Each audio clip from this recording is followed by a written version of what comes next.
નમસ્કાર ધોરણ 8ના વહાલા વિદ્યાર્થી મિત્રો, આજે આપણે આ વિડિયો લેક્ચરની અંદર તમારું વિજ્ઞાન વિષયનો પાઠ નંબર 4 છે દહન અને જ્યોત એમનું સંપૂર્ણ સ્વાધ્યાયનું સોલ્યુશન આ વિડિયો લેક્ચરની અંદર આપણે જોવાના છીએ. તો ચાલો મિત્રો શરૂઆત કરીએ તે પહેલાં નાનકડી વાત, નીચે ડિસ્ક્રિપ્શન બોક્સની અંદર એક પ્લેલિસ્ટની લિંક આપેલી છે, ત્યાંથી તમે અન્ય વિષયના સ્વાધ્યાય સોલ્યુશન મેળવી શકો છો. પ્રશ્ન પહેલો જોઈએ કે જે શરતો હેઠળ દહન થઈ શકે છે તેની યાદી બનાવો. તો પહેલું તો દહનશીલ પદાર્થની હાજરી હોવી જોઈએ. જે પદાર્થ દહન પામી શકે એવો પદાર્થ હોવો જોઈએ.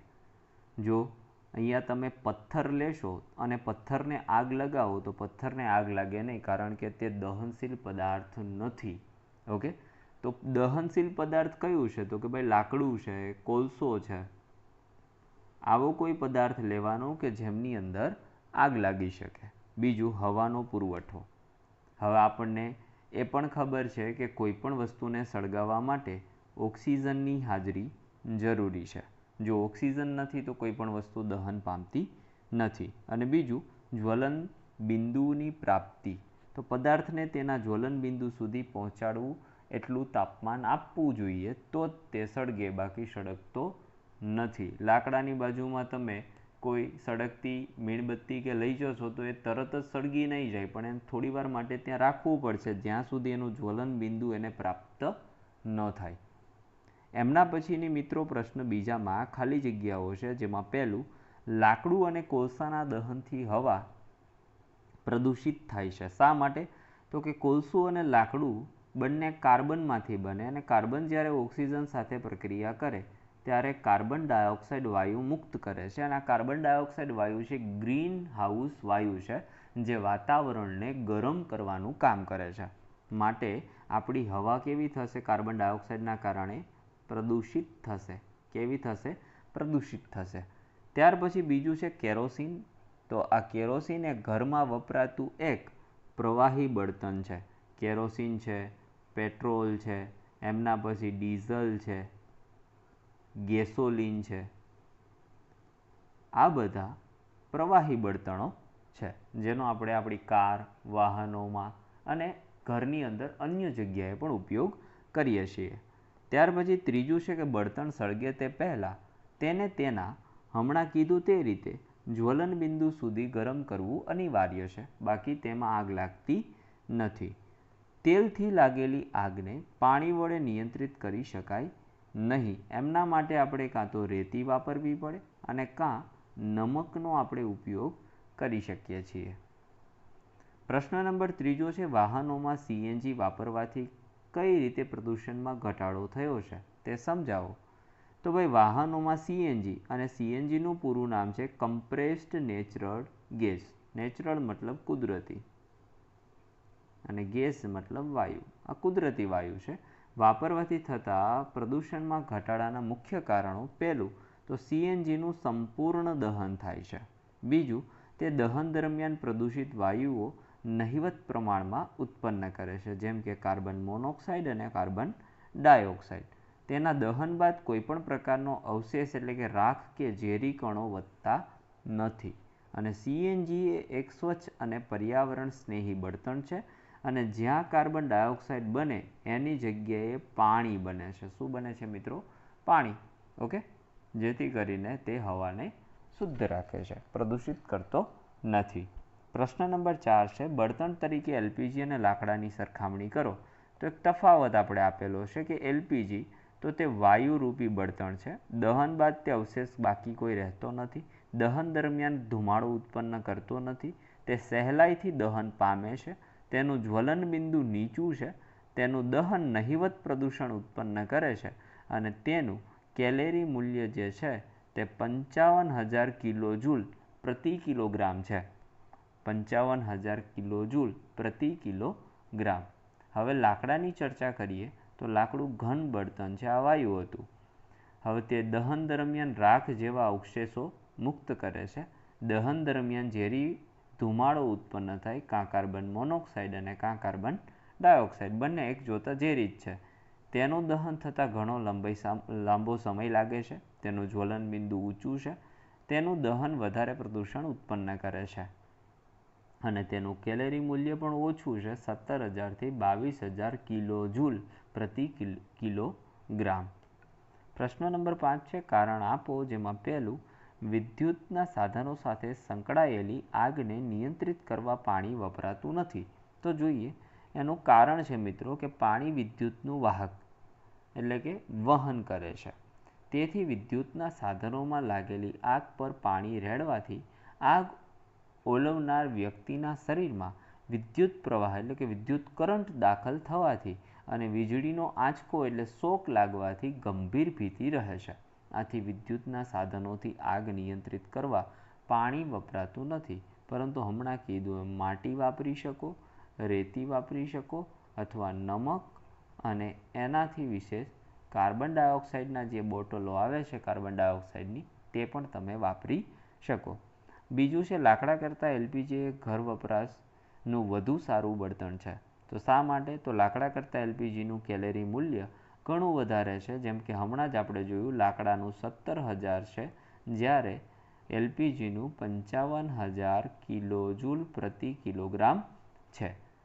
લાકડાના દહન દરમિયાન ધુમાડો અને પ્રદૂષણકારક વાયુઓ ઉત્પન્ન થાય છે, જ્યારે એલપીજીમાં આવી કોઈ માથાકૂટ રહેતી નથી. લાકડાના દહનનું નિયંત્રણ કરી શકાતું નથી, જ્યારે એલપીજીનો વપરાશ સરળતાથી નિયંત્રિત કરી શકાય. લાકડાનું જ્વલન બિંદુ ઊંચું હોવાથી સળગવામાં વાર લાગે છે, જ્યારે એલપીજી છે એ સળગવામાં વહેલો, કારણ કે એનું કેલરી મૂલ્ય કેવું છે? ઓછું છે. એનું જે જ્વલન બિંદુ છે એ ઓછું છે એટલા માટે. ત્રીજું છે કાગળ પોતે સરળતાથી આગ પકડી લે છે, પરંતુ એલ્યુમિનિયમના પાઇપ ફરતે વીંટાળેલો કાગળનો ટુકડો જલ્દીથી સળગતો નથી. સમજાવો. તો કાગળનું જ્વલન બિંદુ નીચું હોવાથી તે સરળતાથી આગ પકડી લે છે, પરંતુ એલ્યુમિનિયમ પાઇપ ફરતે વીંટાળેલો કાગળને ઉષ્મા આપતા એલ્યુમિનિયમ ઉત્તમ ઉષ્માનું વાહક હોવાથી તે ગરમીને શોષી લે છે, જેથી કાગળ પોતાના જ્વલન બિંદુ સુધી પહોંચી શકતો નથી અને સળગતો પણ નથી. પ્રશ્ન નંબર 6 છે મીણબત્તીની જ્યોત અને તેનું નામ નિર્દેશન કરવાનું છે. તો જુઓ, મીણબત્તીની જ્યોત, આ મીણબત્તી આપેલી છે, એમાં સૌથી ગરમ ભાગ ઉપરનો છે, મધ્યમ ગરમ ભાગ છે અને સૌથી ઓછું ગરમ. આ રીતે આપણે વર્ગીકરણ કરેલું. પછી ભૂરો રંગ, તો ભૂરો રંગ સંપૂર્ણ દહનવાળો ભાગ છે, જે સૌથી વધારે ગરમી આપે છે. અપૂર્ણ દહનવાળો મધ્ય ભાગ છે, જે પીળા રંગથી સળગે છે, તે મધ્યમ ગરમ ભાગ છે. અને ન દહન થયેલા મીણને કાળો ભાગ આપણે દર્શાવી શકીએ, જે સૌથી ઓછું ગરમ થાય છે.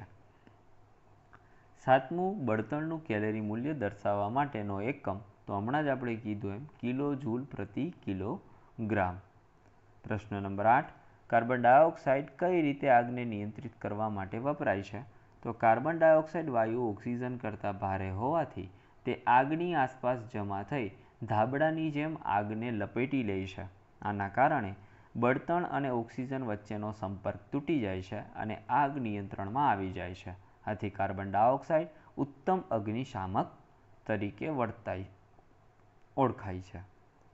પ્રશ્ન 9, લીલા પાંદડાના ઢગલાને સળગાવવો અઘરો છે, પરંતુ સૂકા પાંદડા સરળતાથી આગ પકડી લે છે.